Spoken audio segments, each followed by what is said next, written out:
Hello, everyone, and welcome back to another episode of 1990's Represent. We're in our fifth cycle of 1990, talking about a movie on this episode. This episode, we're talking about Dick Tracy. I hadn't seen this movie in a long time. I remember seeing it back when it came out. I think my grandparents took me to see it back during I think it was like the opening weekend, or it was definitely within like the first like week of release. And I remember enjoying it and maybe seeing it one more time on maybe like HBO or like renting it on like VHS or something. But I hadn't seen the movie in a long time, like probably like 1991 maybe. That's probably when it would have come out on VHS until just very recently. But I had a lot of fun watching it. There was only a handful of things that I actually remember from the movie. Like I remember Al Pacino being in it. Of course, Al Pacino also nominated for an Academy Award for this movie for Best Supporting Actor. Probably the best part of the movie, in my opinion. He's way over the top in this movie. But I remember, again, we're talking spoilers for a 35-year-old movie at this point. But I remember the blank when it's revealed that that was Madonna's character at the end of the film. I remember the scene where Dick Tracy gets tied up in like a boiler room and like one of the henchmen is like laughing. He's like, 30 seconds, no more Nick. 30 seconds, no more Nick. I remember that scene like vividly for some reason. And then I think that may have been about it. Like the stuff with the blank. I remember that scene. And I kind of think that's all I necessarily like remember. I remember like seeing it, and I guess like the scene about the walnuts, because I remember Big Boy, who's played by Al Pacino's eating walnuts, and you see him like they grab the walnuts thinking they could get like fingerprints off them or something like that. But I had a lot of fun on this recent rewatch. I have some notes here about the movie. We're gonna get through those, and then we'll get to like the plot and all that as well. Let me just find it here. So here we go. Dick Tracy, first released June 15th, 1990. Apparently, Warren Beatty had a concept for this movie going as far back as maybe like 1975, according to my research. Like he had, like I think like the rights had been like thrown around a little bit, but he had an idea of what he wanted to do back in like the mid 70s. Some directors that were considered for this movie to direct it were Steven Spielberg, Clint Eastwood, and John Landis.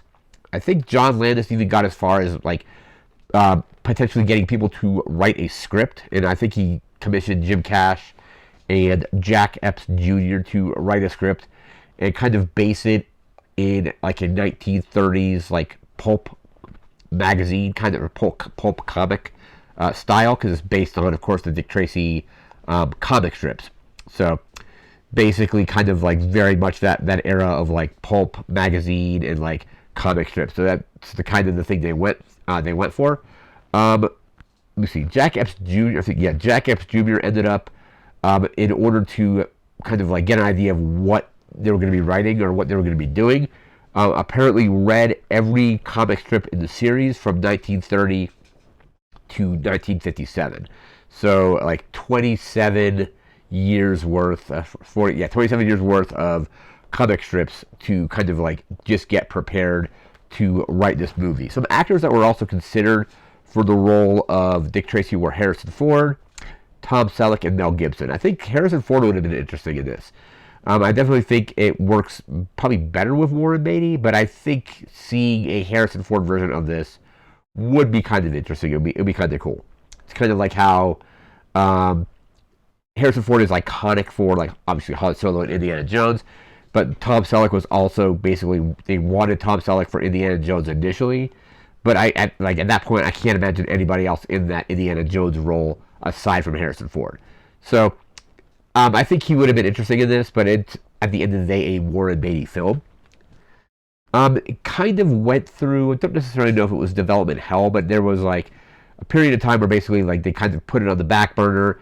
There was like interest, they got interested in doing it again, and it got put back on the back burner. And then in 1988 is when they finally greenlit the movie. So basically, like, we have had the concept kind of like Warren Beatty had an idea of what he wanted to do with this as far as back as 1975, and then in the 80s they were getting ready to write it, and it kind of lingered like in development hell for a while. But it got greenlit in 1988. It was released under Touchstone Pictures because the content of the movie, it's like basically Disney, but it's like Disney but not Disney. They wanted it under that particular brand because of the somewhat mature content of the film. Stuff like Madonna definitely tries to like seduce Dick Tracy on multiple occasions. It's somewhat violent for like a PG movie. Like you see Paul Sorvino's character get like a cement bath. So it's definitely a little bit more mature than kind of like probably what Disney was putting out under their own label at the time. It won 3 Academy Awards. One for makeup. The makeup in this movie is great. Like Al Pacino's makeup is really good. The guy who, I don't know the name. I'll have to like look at the list at some point. But the guy who plays Pruneface, really good makeup there. Various other really good makeup on like all the villains. Like Dick Tracy has an incredible like rogues gallery. Of course, you have Big Boy Caprice. You have Flat Top. You have the Blank. You have like Pruneface and so on. So a pretty good overall, like just like stable of villains to pull from. Speaking of villains, kind of ends up being a villain in this movie. Dick Van Dyke is in this movie, so like I totally had forgotten that he's in it. He plays like the district attorney that is kind of like, well, you can't keep going after Big Boy like this, and then it revealed like halfway through the movie that his character is actually on Big Boy's payroll, and that's why he's preventing Dick Tracy from like pursuing any kind of like action against him. So, but I totally forgot that Dick Van Dyke was in this. Anyway, 3 Academy Awards, 1 for makeup, like we mentioned. Art direction. The art direction is really cool because it's kind of like very like stylized. The colors really pop. It's got a really good production design. And then it won for best song, which was Sooner or Later, which I think is written by Stephen Sondheim.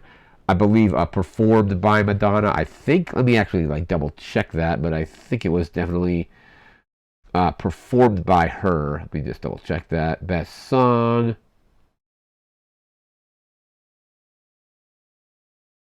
Yeah, so basically, yeah, performed by Madonna. So that's one of Madonna's songs on this.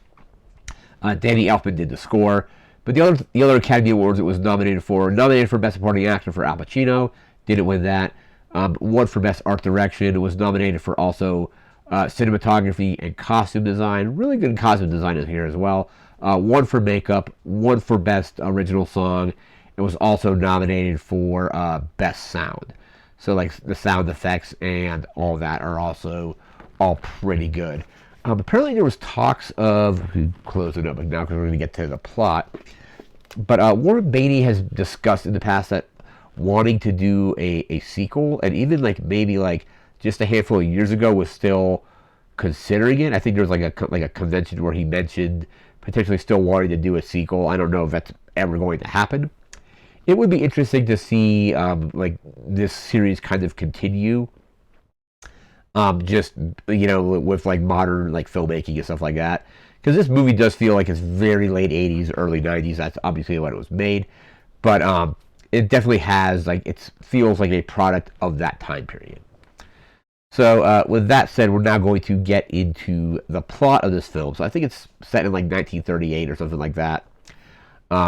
You see Dick Tracy, basically a detective for, I don't even know what the city is. I think it's just I don't remember if they named the city in the movie or if it's just supposed to be like a like generic kind of city. But you see a kid kind of like digging through trash cans, and this kid is a prominent figure throughout the entire film. You see him digging through trash cans for like food. Obviously not like he's kind of just like scrapping for whatever he can find. Finds his way into a poker game. He's like sneaking through like a warehouse, and you see a bunch of like mobsters at a poker game. And then a car just pulls through and like eliminates everybody in the poker game. And one thing I definitely remembered was the guy writing on like Flat Top, writing on the wall with a Tommy gun. Forget exactly what the word said, but he basically shoots into the wall enough to like spell out like a message for Dick Tracy. Super silly, but does that. It cuts to a nightclub where Paul Sorvino's character's name is, I think his name is Lips. He's like slurping down oysters while Madonna, playing her character is Breathless Mahoney, She's performing at this club. And then the club gets kind of raided by a rival gang, which is the gang that Al Pacino's character runs. And they basically kidnap Paul Sorvino's character. They kidnap Madonna, and then they make, I think it's like I said, the name is Lips. They make him sign the deed over to the club, and then they bury him in concrete, like a concrete coat, whatever you want to call it. Then that's basically like they get rid of him, and then they're essentially just trying to take that club over. And then you see like there's a whole thing where like Big Boy is doing this whole dance number with Breathless Mahoney, trying to get like the dancers ready for the to get this club open under his, obviously his leadership. The whole plot, like big point of the movie, is kind of like almost very Godfather-esque, is trying to get all of Big Boy, trying to get all of the mob families together to work together, essentially. Almost kind of like the plot of The Warriors 2, or at least a subplot of that, where he's like, can you dig it? Trying to get like all the gangs together. Very similar thing here going on. I think like one mobster, I think it's the one that's played by James Caan. I think like he's like, I'll take my chances on my own. And he gets blown up, but it can get an explosion. But he's trying to get all of them together, so basically it's all one big crime family, essentially. Dick Tracy is basically constantly trying to arrest Big Boy and his his minions, but they're always getting just let off. And like I said earlier in the video, that's partly due to Dick Van Dyke's character, who is actually the DA who is working with Big Boy. But they fingerprint. They're like, oh, I found a bunch of walnuts at this warehouse. Like, fingerprint these, and they can't get any prints off of them. They arrest a couple of his I keep saying minions, but like henchmen, I guess is a better term. Like they arrest Flat Top and somebody else. Sorry, excuse me. They arrest them, and like nothing sticks for any of these cases here. But then eventually, oh yeah, so at one point, like earlier, like you see the kid steal a watch, and Dick Tracy now has this kid, and him and his girlfriend Tess are essentially taking care of this kid throughout like the entire film. Like there's a whole montage where they basically, like the whole thing is like the kid is like, when do we eat? When do we eat? When do we eat? And it shows them constantly going to like restaurants and eating food. It was kind of silly, like, and the fact that was supposed to be like 1 day worth of like a day's worth montage kind of thing. But they eventually at one point, the Blank starts showing up, and the Blank wants to make a deal with Big Boy, where basically it's like, hey, bring this money to Big Boy. We're gonna have like, he's gonna do this deal with us. And essentially, the Blank, like we mentioned earlier in the video, is actually Breathless Mahoney, and so she wants to eliminate Big Boy, but then also wants to get with Dick Tracy, because she tries to seduce him multiple occasions throughout the film. He wants her to confess about Big Boy killing Lips, because she was actually there, because he finds that when he's digging for the walnut shells that he found an earring. And you see him put the earring in his pocket, and then you see the next time I think that was the first time he sees her, but like he sees that she's missing an earring, and it matches the one, that earring that she does have matches the one that he found in this crime scene. So very like police, like kind of like procedural, like at like parts of the film. After that, it gets revealed that the DA is on Big Boy's payroll. At one point, Dick Tracy gets framed. Like I think like the Blank, and I think the guy's name is 88 Keys. He's like the piano player. They eventually get rid of the DA, but they frame Dick Tracy, so Dick Tracy gets arrested. And then basically, with Dick Tracy arrested, Big Boy's criminal operations just kind of skyrocket. Later in the film, they do a raid on Big Boy's club, but it's actually a diversion. So they go in there, they're like, hey, we're looking for like whatever, and like they can't find any, like, because like the club is like basically like a speakeasy. Like it's like they have like illegal gambling, but they have like rotating walls to like hide all the stuff. But they actually get a person in there to put a microphone into Big Boy's operation. They kind of like hide it in the ceiling, and then they're kind of one step ahead of Big Boy. So they're like then kind of like constantly busting up his operation. And I think the guy spills like some coffee, because the guy is actually like in like above the roof, or in like the ceiling, basically like listening in. Where he basically like knocks a cup of coffee over, and it pours into the hole where the microphone is, and then Big Boy notices, he's like, hey, the ceiling's leaking or something like that, and they eventually find the guy who's up there. They take him. Dick Tracy eventually rescues him. Tess, I think, at one point leaves leaves the city because she thinks that Dick Tracy is going for Breathless, which he kind of is, but he's mostly just needing her to get a confession. But after that, she eventually comes back to the city. The kid adopts the name Dick Tracy Jr. I'm kind of going out of order, but at one point, Big Boy tries to bribe Dick Tracy into basically he's like, hey, just look the other way. There's a bunch of money here.